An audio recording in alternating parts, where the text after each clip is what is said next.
नमस्कार। कहानी गोल्ड में आज सुनिए सुषमा मुनिंद्र जी की लिखी कहानी कीमती। उम्मीद करती हूँ दोस्तों कहानी आपको पसंद आएगी। तो आइए सुनते हैं कीमती। गुम्मन जब गल्लाबाई के साथ पहली बार आई, उसकी उम्र जो भी रही हो, पर उसके आगे वाले दूध के 2 दांत टूटे हुए थे। निरंजना ने पूछा, यह कौन है गल्लाबाई? हमार नातिन गुम्मन हमारे साथ काम सीखी। बहुत छोटी है? बड़ी होई जाई काम त सीखे। स्कूल नहीं जाती? जा थी, दूसरा दर्जा पढ़ थी, पर तोतला थी। छोटी है ना? एकर महतारी तोतल रही, एकर मामा तोतल है, यहो तोतल ही। तोतली है पर सुंदर है। गल्लाबाई ने गुम्मन को 1 सप्ताह तक बर्तन धोने, झाड़ू पोछा करने का कायदा समझाया। गुम्मन झाड़ू ऐसन पकड़, पलंग के नीचे से कचड़ा निकाल। वह कोना में पोछा ठीक से नहीं लगा, देख बर्तन में जूठ लगा है। गुम्मन काम चोरी न कर, मलकिन नाराज हो जाती हैं। आगे के 2 दांत आने तक गुम्मन को संपूर्ण रूप से काम सौंपकर गल्लाबाई ने अवकाश ले लिया। गुम्मन निरंजना का काम करती।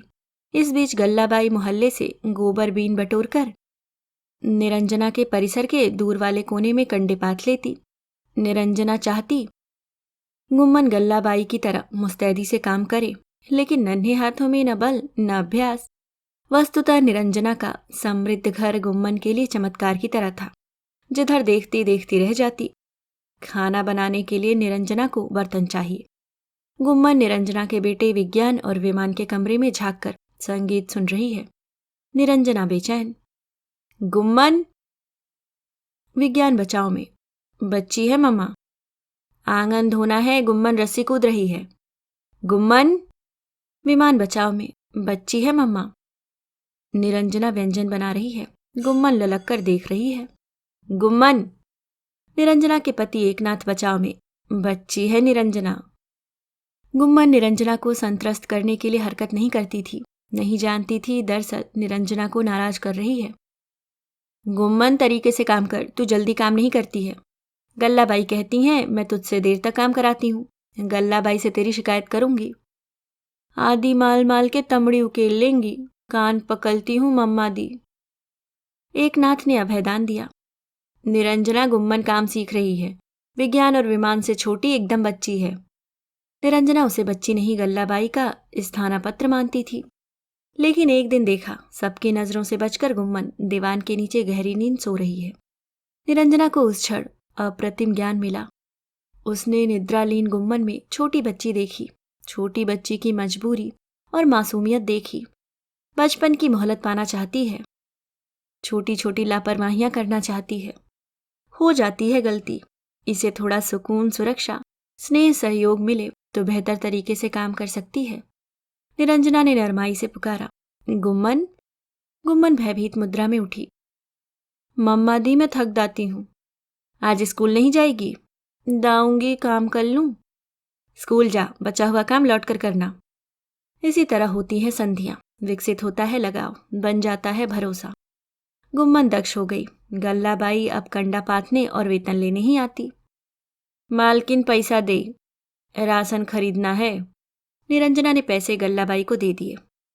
गुम्मन एकाएक बोली, आदि 50 रुपया मुझे भी दे, हम तोले बदले काम करते हैं। गल्लाबाई को गुम्मन घुटी हुई दुनियादार लगी। काम करती है तो हम तो ही खाना देते हैं। मालकिन गुम्मन की मां से जवानी नहीं संभारी जात रही, कहे गुम्मन का पिता नामर्द है। हमारे पहुना गल्लाबाई की पुत्री सिमरा का पति से मोहब्बत कैली ही, पहुना के साथ भाग गए तो आज तक नहीं लौटी। गुम्मन का पिता पागल होएगा। सिमरा मनी और मछली का लईके हमारे पास आ गए कि मजदूरी कई के पेट चलाई। अमदरा वाली गुम्मन की माँ के मायके माँ तंत्र मंत्र होत है, मूठ चलवाए के सिमरा का मरवाए दी है। सिमरा के पेट माँ ऐसन पीड़ा भाई कि तड़प तड़प के मरी। मनी और मछली हमारे साथ रहती है, उन्हें खाना कपड़ा चाहिए। मुन्नी के पिता का गांजा और परात भर भात चाहिए। हमारा आदमी मर गया। पहले हम मजूरी करत रहें, अब जांगर नहीं चले। अमदरा वाली कहत रही, दसैया गुम्मन का पिता नामर्द है, नामर्द है तो गुम्मन दसैया की औलाद ना होई, तबहु हम यही पाल पोस रहे हैं। या बेशरम 50 रुपया मांगत है। बच्ची है इतना काम करती है। एहसान नहीं करे, मेवा पकवान खाए के खासा लंबी हो रही है। आप मिठाई नमकीन हलवा पकौड़ी दे के यही चटोर बना दी हैं। घर ले जाती और मनी मछली को देखा के खाते, कोहू को नहीं दे। दूसरों को ललचाते हुए अकेले खाना गुम्मन का आनंद परिश्रम से किया गया उपार्जन और खुद को खास साबित करने का आयोजन है। मम्मा दी मैं मनी और मदली को मिठाई नहीं देती, इसलिए आदि मुझे मालती हैं। कल्लाबाई दंग। मालकिन के आश्रय में प्रतिद्वंदी तैयार हो रही है। हमारी इज्जत ना उतार, ले 50 रुपया। 50 रुपए का नोट गुम्मन के सम्मुख फेंक कर गल्लाबाई चली गई। गुम्मन में न स्वाभिमान था न आत्मसम्मान। उसने हुलसकर नोट उठा लिया। 50 रुपए का क्या करोगी गुम्मन? चाट फुल्की खाऊंगी, तब पल तूली और क्लिप खरीदूंगी। छोटी बच्ची की छोटी छोटी हरकतें। निरंजना की प्रसाधन मेज और टीवी के विज्ञापन उसे क्रीम, लोशन, तेल, शैम्पू, परफ्यूम का उपयोग और प्रयोग बता रहे थे। प्रसाधन मेज में सजी सुंदर शीशियों को ललक कर देखती निरंजना ने उसे पुरानी क्लिप और बैग पिन दे दी। ले, बालों में तेल लगाकर तरीके से बांध लिया कर। हो। गुम्मन सौगात घर ले जाती, मनी और मछली चुरा लेती। उनसे पूछताछ करने के जुर्म में गल्लाबाई गुम्मन को पीट देती। वे दरअसल सौगात ही नहीं, गुम्मन का साम्राज्य बल्कि फंतासियां थीं। साम्राज्य को सुरक्षित करने के लिए उसने जूते के खाली बड़े डिब्बे को निरंजन के गैरेज के दूर वाले कोने में रख दिया। उसमें सहेजने लगी स्कार्फ, मोजे, क्लिप, एक जोड़ी चप्पल, बेल्ट, क्लिपें, डियो, लोशन, परफ्यूम की खाली सुंदर शीशियां, रुमाल, एक हाफ स्वेटर। बस गई एक पूरी दुनिया जिसे देखकर खुश हो जाती। इस बीच विज्ञान विमान स्कूल पास कर बाहर पढ़ने चले गए। उनकी अनुपस्थिति को गुम्मन ने अपनी उपस्थिति से अच्छा भरा। निरंजना चाहने लगी गुम्मन इतना जरूर पढ़ ले जब अपने हिस्से की लड़ाई को ठीक तरह लड़ सके। वह 1-1.5 घंटे गुम्मन को पढ़ाती।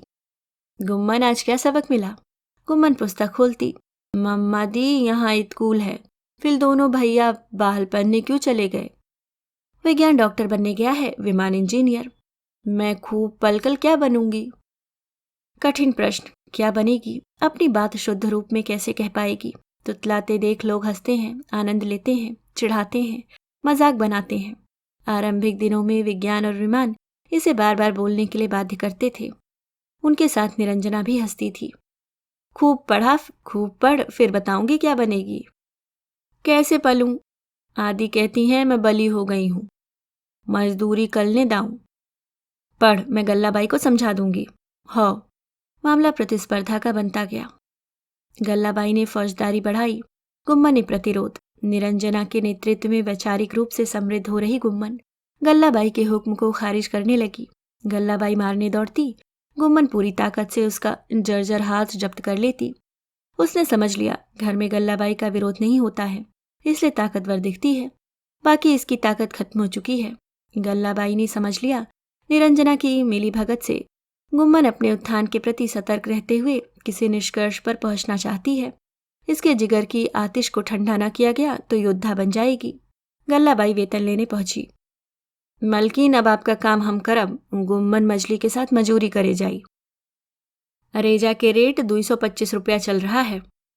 गुम्मन ने गल्लाबाई को पूरी तरह उपेक्षित कर निरंजना से कहा, अम्मा दी मैं पलूंगी, इसे पढ़ने दो गल्लाबाई। पढ़ के मास्टर बनी, तोतल से बोलत बनत है। पढ़ने दो गल्लाबाई। मालकिन, गुम्मन को न भड़काइए, कंडा बेच के और अपना के वेतन से हमार खर्चा नहीं चले। मनी कमात रही, पैओकर ब्याह कई दीहन, मछली मजूरी करत है। एक दिन एहू के ब्याह हो जाई, तोतल से को ब्याह न करी, मजूरी करने लगे त आपन और हमार जिंदगी का सहारा दे। मम्मा दी मैं पलूंगी। गुम्मन को पढ़ने दो गल्लाबाई। मालकिन, अपना का गुम्मन बहुत प्यार है, त अपने घर में बैठाई लो। मास्टर बने या कलेस्टर, हम फुर्सत हुई। प्रक्षेपास्त्र छोड़कर गल्लाबाई चली गई। गुम्मन दृढ़ थी, मैं पलूंगी। निरंजना को गुम्मन दयनीय लगी।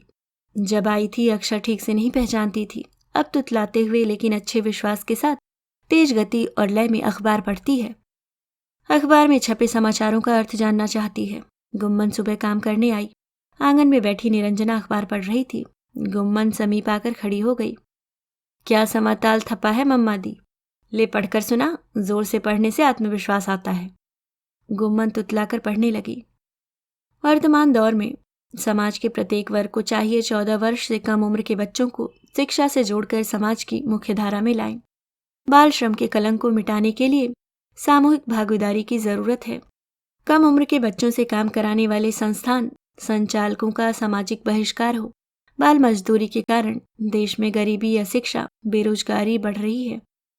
छापामार कार्यवाही अभियान चलाना चाहिए। गुम्मन अर्थ समझने के लिए रुकी। मम्मा दी, थामाताल अभियान क्या होता है? बेसिन पर शेव कर रहे एक नाथ ने स्पष्ट किया। गुम्मन, इसका मतलब है 14 साल से कम उम्र के बच्चों से घरेलू काम कराना कानूनी तौर पर गलत है। निरंजना, तुम्हारी रिपोर्ट कर दी जाए तो तुम्हें 3 साल की सजा मिलेगी। 10,000 रुपये जुर्माना देना पड़ेगा। निरंजना सहमत न हुई। सरकार से पूछो, जिस लड़की की मां न हो, पिता बेकार हो, आज ही मारती हो, वह क्या करे? मैं गुम्मन को स्कूल जाने के लिए प्रेरित करती हूँ। हमारे घर में इसने गुण सीखे हैं। मैं चाहती हूँ पढ़कर यह अपनी जिंदगी तरीके से जिए, 4 पैसे कमा सके, अपनी सुरक्षा कर सके। स्कूल के बाद इसे कौन सा कोर्स कराया जाए कि जॉब मिलने में आसानी हो? गुम्मन आशय न समझे। अतः एकनाथ अंग्रेजी में बोले, निरंजना, इसका तुतलाना बहुत बड़ी अयोग्यता है। इसे अच्छा जॉब कैसे मिलेगा? तुम्ही ने बताया, गल्लाबाई भड़क कर कह गई, इसे अपने घर में बिठा लो। हम एक सीमा से आगे इसकी जिम्मेदारी नहीं ले सकते। निरंजना को लगा गुम्मन को वह झूठा आश्वासन देती रही है, लेकिन गुम्मन आश्वस्त थी। उसे भरोसा था उसके अच्छे भविष्य के लिए निरंजना बंदोबस्त करेगी। इसी भरोसे पर गल्लाबाई से शत्रुता ठानी है। गल्लाबाई के आक्षेप और आपत्ति के बावजूद ठीक वक्त पर निरंजना के घर आती है। इसलिए निरंजना को नहीं लगा गुम्मन पूरे सप्ताह नहीं आएगी। अगले सप्ताह गल्लाबाई आई। मालकिन, गुम्मन भाग गया। निरंजना को गल्लाबाई फरेबी लगी। हमार सोन चिरैया पाले पोसे, कमाने लायक भई त भाग गई। क्या कहती हो गल्लाबाई? हो, गुम्मन अमदरा वाली कस बदमाश रही। आप नए नए सलवार कुर्ता पहना के वही ऐसन चमकुल बना दी हैं कि ऐसन फर्राटा साइकिल चलावत रही कि टोला के लड़का आशिक हो जात रहे। गुम्मन अच्छी लड़की है, उसके साथ कुछ हुआ है। गल्लाबाई, थाने में रिपोर्ट लिखाओ। थाना वाले गरीब की रिपोर्ट नहीं लिखे, मैं तुम्हारे साथ चलती हूँ। गुम्मन की बदनामी हुई, आपो के हुई। गल्लाबाई बहुरूपिया, रोने में प्रशिक्षण प्राप्त, चले तय करने वाली कूटनीतिज्ञ। खूब रोई, फिर बर्तन मांजने के लिए आंगन में आ गई। निरंजना अवसाद में। ठीक अभी मिशन असफल हो गया। गुम्मन क्या सचमुच भाग गई? तब तो इस लड़की ने खुद से अधिक निरंजना को ठगा है। यदि किसी के फुसलाने पर गई है तो बेवकूफ है। अब वह ऐसी मासूम या मूर्ख नहीं थी जो बहकावे में आ जाए। आत्मविश्वास और परिष्कार से भरकर अच्छी तैयार हो रही थी। एकनाथ ठीक कहते हैं, इनके लिए एक सीमा से अधिक नहीं किया जा सकता। ये लोग अपनी भलाई नहीं, क्षणिक लाभ देखते हैं। लाभ इनकी जरूरत ही नहीं, मानसिकता भी है। इसलिए ये लोग पग बाधाओं से नहीं छूट पाते। इनकी जिंदगी का विन्यास ही ऐसा है। निरंजना न जान पाती गुम्मन पर क्या बीती, पर परिस्थिति अक्सर अपना प्रमाण दे देती है। सच गवाही दे जाता है। मछली सूखे कंठे लेने आई। कंठे झौवा में रख रही थी। निरंजना ने खिड़की से पुकारा, मछली इधर आ। कहा है मम्मा जी? गुम्मन का कुछ पता चला? नानी ने उसे पता नहीं कहाँ बेच दिया। हद दर्जे का खुलासा। बेच दिया? हाँ, नानी कहती थी गुम्मन मजूरी करे। गुम्मन नहीं मानती रही। नानी उसे मारती गरियाती थी कि मलकिन ने इसे फैशनदार बना दिया है, मजूरी करने में लजाती है। क्या बताएं मम्मा जी, गुम्मन आपके घर आने को निकली थी, फिर नहीं लौटी। नानी ने बेच दिया। कितने में बेचा? 10,000 20,000, पता नहीं मम्मा जी। मेरे टोला से यह चौथी लड़की गायब हुई है। एक मिस्त्री बड़ा बदमाश है। नानी पहले उसके ठींगे में काम करती थी। कभी कभी नानी के साथ बैठकर दारू पीता है। वह नानी से बता रहा था गुम्मन तोतलाती है, इसलिए 2,000 ज्यादा दिलाया हूँ। तोतलाकर बोलेगी तो लोग खुश हो जाएंगे। मम्मा जी, मिस्त्री बहुत बदमाश है। भय, अविश्वास, करुणा से निरंजना की आह निकल गई। गुम्मन तोतली है, इतने रुपए में उसे कौन ले गया? निरंजना खरीद ले गया नहीं कह सकी। मछली, तुझे गल्लाबाई से डर नहीं लगता? नानी मुझे और मनी को मानती हैं। गुम्मन दसैया मामा की औलाद नहीं थी। शायद इसलिए नानी ने बेच दिया। गुम्मन की याद आती है। मम्मा जी कुछ करो। अविश्वास में निरंजना, यह कैसी दुनिया है, कैसा चलन, जहां तुतलाना नए नए रोमांच तलाश रहे नर पशुओं को रोमांच देने जैसी विशेषता बन जाता है। निरंजना जानती है, स्किन बिजनेस में स्पष्ट बोली, भाषा नहीं, दैहिक आकर्षण प्रमुख होता है। जो भागी हुई माँ और गाजे में धुत अधपगले बाप की बेटी में गजब का था। नहीं जानती थी गुम्मन तुतलाती थी, इसलिए कीमती थी। अभी आप सुन रहे थे सुषमा मुनिंद्र जी की लिखी कहानी कीमती।